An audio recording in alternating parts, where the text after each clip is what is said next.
রাজধানীর মিরপুরে হযরত শাহ আলী রহমাতুল্লাহ আলাইহির মাজারে হামলার ঘটনার প্রতিবাদে বিক্ষোভ মিছিল ও সমাবেশ করেছে বাংলাদেশ জাতীয় বাউল ফাউন্ডেশন। 15 মে শুক্রবার সন্ধ্যা 7টার দিকে মাজার প্রাঙ্গণে এ কর্মসূচি অনুষ্ঠিত হয়। এ সময় অংশগ্রহণকারীদের বিভিন্ন স্লোগান দিতে দেখা যায়। মিছিল শেষে সংক্ষিপ্ত সমাবেশ অনুষ্ঠিত হয়। সমাবেশে বক্তারা বলেন, এ ধরনের হামলার ঘটনা উদ্বেগজনক। ঘটনার সঙ্গে জড়িত ব্যক্তিদের দ্রুত শনাক্ত করে বিচারের আওতায় আনার দাবি জানান সমাবেশের বক্তারা। তারা এসে হঠাৎ করে অতর্কিত হামলা করে, তবে আমি বলি ইসলাম আমার নবীর প্রেমিক তারা কোনোদিন কাপুরুষের মতো পিছন দিয়ে হামলা করে না।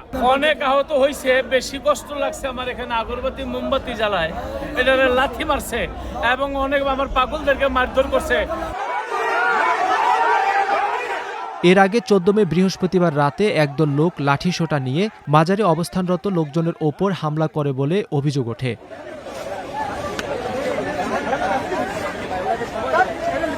এই মাদ্রাসা